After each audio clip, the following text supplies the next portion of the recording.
हाय दोस्तों, तो आज हम क्लास 12th बायोलॉजी में फर्स्ट लेसन के अंदर ही है निषेचन की पश्च घटनाएं। इससे बनने वाले जितने भी शॉर्ट क्वेश्चन 1 या 2 नंबर में आते हैं, वे आज हम इन प्रकार के सभी क्वेश्चनों को आज इस वीडियो में हम सॉल्व करेंगे। देखिए, और बहुत ही अच्छी शानदार सरल भाषा में इसे समझेंगे। देखिए, सबसे पहली हेडिंग है फल यानी कि फ्रूट्स क्या कहलाता है। देखिए कि एक परिपक्व अंडाशय होता है, जो अंडाशय, परिपक्व अंडाशय को ही फल कहा जाता है। जो अंडाशय होता है, जो पूरी तरह से मैच्योर यानी कि पक जाता है, तब इसे कहते हैं फल कहते हैं। जो अंडाशय होता है, अंडाशय अंडाशय के अंदर ही बीज निर्माण की प्रोसेस चलती रहती है, जिसमें जो बीजांड रहता है वह रसीला हो जाता है और बाद में फल में परिवर्तित हो जाता है। तो जो अंडाशय भित्ति होती है बाद में वह फल भित्ति में बदल जाती है, जिसे कहते हैं पेरिकार्प, फल भित्ति। और जो फल भित्ति होती वह 3 भित्तियों से मिलकर बनी होती है। सबसे पहला होता है बाहरी भित्ति। बाहरी भित्ति, बाहरी भित्ति। चलिए बाहरी भित्ति को समझते हैं। सबसे पहले जैसे ये कोई एक फल है, आम का फल बनाया यहाँ पर। देखिए, आम का फल है, इसमें 3 प्रकार की भित्ति है। फर्स्ट है ये बाहर की जो भित्ति है इसे कहते हैं बाह्य भित्ति। जो मध्य की जो भित्ति है इसे कहते हैं मध्य भित्ति। और जो अंदर की जो भित्ति है इसे कहते हैं अंतःभित्ति। और इसके बाद इस अंतःभित्ति के अंदर पाया जाता है बीज, जिसे इंग्लिश में कहते हैं सीड।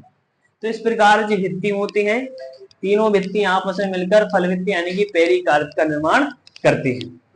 आगे देखिए, तो अब क्वेश्चन आएगा कि फल कितने प्रकार के होते हैं। तो हम कह सकते हैं फल 2 प्रकार के होते हैं। एक तो पहला है सत्य फल, जिसे इंग्लिश में कहते हैं true fruits. True fruits, true fruits है, जिसे कभी कभी क्या होता है कि बोर्ड एग्जाम में हिंदी में भी लिख के दे देते हैं कि ट्रू फ्रूट्स क्या है, ट्रू, ऐसे करके भी क्वेश्चन बहुत बार आया है। या फिर ऐसा देता है ट्रू फ्रूट्स, या फिर असली फल, या फिर असत्य फल को कह देते हैं नकली फल या कूट फल या आभासी फल। ऐसे नाम चेंज करके आते हैं बहुत बार, जिससे बच्चे भ्रमित हो जाते हैं। देखिए, तो आज हम देखते हैं सत्य फल क्या है। सत्य फल जब फल का निर्माण पौधे के या फिर कहते हैं पुष्प के अंडाशय से हो, केवल जब फल का निर्माण केवल अंडाशय से होता है, तो इस प्रक्रिया को, तो ऐसे फलों को सत्य फल कहा जाता है। जैसे एग्जाम्पल में आम है, नारियल है, मक्का है आदि, ये सभी इसके अंतर्गत आते हैं। क्वेश्चन ऐसा भी आता है कभी कि कोई 2 सत्य फलों के नाम लिखो, कोई 2 असत्य फलों के नाम लिखो, तो यहाँ पर हम लिख सकते हैं। देखिए, नेक्स्ट है असत्य फल क्या कहलाते हैं। ऐसे फल जो अंडाशय के अलावा पुष्प के किसी अन्य भाग जैसे पुष्पासन, परिदल आदि से विकसित होते हैं, उसे कहते हैं असत्य फल कहते हैं। असत्य फल के अंदर आते हैं सेब है, नाशपाती है, स्ट्रॉबेरी। असत्य फल को 1-2 प्रकार से और जानते हैं, कूट फल, आवासी फल, या फिर मिथ्या फल के नाम से भी जाना जाता है असत्य फल। और इसे इंग्लिश में कहते हैं false fruits, false fruits. Next है अनिषेक फलन क्या है। अनिषेक फलन जिसे कहते हैं पार्थेनोकार्पी। अनिषेक फलन क्या कहलाता है, ध्यान दें। अनिषेक फलन नाम से मालूम चल रहा है बिना निषेचन के फल का निर्माण हो जाए। एक निषेच जब क्या होता है, जब किसी पौधे में बिना निषेचन के फल का निर्माण होता है, तो इस प्रक्रिया को कहते हैं अनिषेक फलन। जैसे कि एग्जाम्पल है इस प्रक्रिया, देखो केला है, अंगूर है, अनानास। आगे नेक्स्ट है अनिषेक जनन क्या कहलाता है। अनिषेक जनन भी बहुत बार पूछा गया है बोर्ड में। देखिए, अनिषेक जनन जिसे कहते हैं पार्थेनोजेनेसिस इंग्लिश में। इंग्लिश पर बहुत ज्यादा ध्यान देना है यहाँ पर। जब बिना निषेचन के मादा अंडे से भ्रूण का निर्माण हो जाता है, तो इस प्रक्रिया को अनिषेक जनन कहते हैं। अनिषेक जनन हो गया, जो ये भ्रूण होता है ये आगुणित होता है और बंध होता है। बंध का अर्थ होता है कि ये नपुंसक होता है। नेक्स्ट, अनिषेक जनन की प्रक्रिया 2 प्रकार से संपन्न होती है। पहला है आगुणित अनिषेक जनन और दूसरा है द्विगुणित अनिषेक जनन। तो देखिए आगुणित अनिषेक जनन क्या कहलाता है? एक ऐसा अनिषेक जनन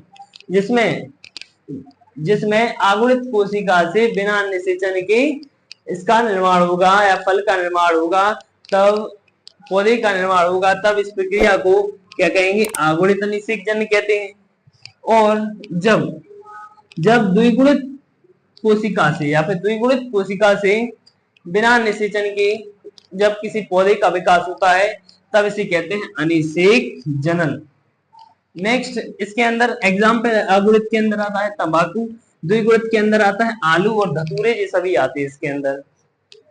नेक्स्ट है असंग जनन क्या कहलाता है? असंग जनन जिसे इंग्लिश में कहते हैं एपोमिक्सिस। ये बोर्ड में बहुत ज्यादा बार इंग्लिश में ज्यादा पूछा जाता है। एपोमिक्सिस से आप क्या समझते हैं? देखिए असंग जनन क्या कहलाता है? असंग जनन की खोज विंकलर नामक वैज्ञानिक ने की थी। वैज्ञानिक कौन है? विंकलर।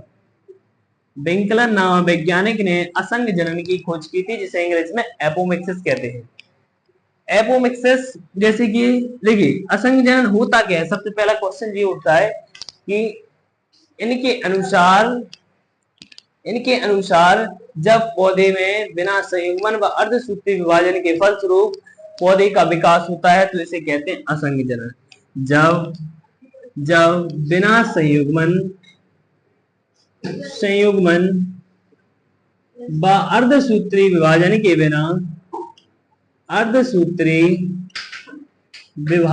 बिना पौधे का नए पौधे का विकास होता है, तो इस प्रक्रिया को असंग जनन यानी कि आगे देखते हैं। तो फिर जो असंग जनन है वह घास कुल के पौधों में पाया जाता है। घास कुल के पौधों में असंग जनन पाया जाता है। जो असंग जनन दो प्रकार से संपन्न होता है। एक तो होता है कायिक जनन। कायिक जनन क्या कहलाता है?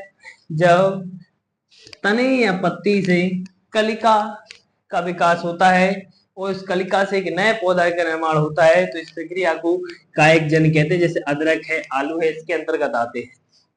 नेक्स्ट दूसरी हेडिंग है अनिषेक बीजता क्या कहलाती है? देखिए इस प्रक्रिया में जब संयुग्मन व अर्धसूत्रीय विभाजन के फलस्वरूप एक नए पौधे का विकास होता है, तो इसे अनिषेक बीजता कहते हैं। एग्जाम्पल में आते हैं नींबू और आम, इसके अंतर्गत आएंगे। नेक्स्ट है अपबीजाणुता क्या कहलाती है? जिसे कहते हैं एपोस्पोरी।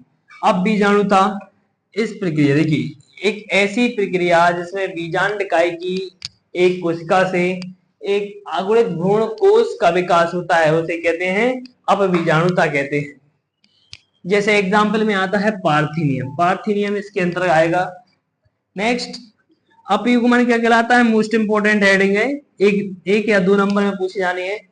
इसे कहते हैं एपोगेमी यानी कि अपयुग्मन। अपयुग्मन क्या कहलाता है? जब आगुणित भ्रूण कोष की किसी कोशिका जैसे अंड कोशिका के अलावा और अन्य कोशिकाएं भ्रूण कोश की, जैसे प्रतिमुख कोशिका है, सहायक कोशिका है, इनसे किसी एक नए भ्रूण का विकास होता है, तो हम कह सकते हैं जब अंड कोशिका के अलावा किसी अन्य कोशिका जैसे प्रतिमुख कोशिका या सहायक कोशिका से भ्रूण का विकास होता है, तो इस प्रक्रिया को अपयुग्मन कहते हैं। इंपॉर्टेंट हेडिंग है, ध्यान रखना। नेक्स्ट है बहुभ्रूणता। देखिए अंड कोशिका से सामान्यतः एक ही भ्रूण बनता है। जब कभी क्या होगा कि एक से अधिक भ्रूण बन जाएंगे, तो इस प्रक्रिया को बहुभ्रूणता कहते हैं। तो इस प्रकार जितने भी एक या दो नंबर में आने वाली हेडिंग्स थी लेसन नंबर 2, जिसे कहते हैं निषेचन की पश्च घटनाएं, तो हमने इस वीडियो में सभी को कवर किया है। तो अगली वीडियो में हम पढ़ेंगे बहुभ्रूणता क्या है, ये कितने प्रकार की होती है, बढ़िया बहुत अच्छी सी भाषा में, बहुत सिंपल भाषा में पढ़ेंगे। तो आपको ये वीडियो पसंद आई हो तो लाइक और सब्सक्राइब जरूर करें।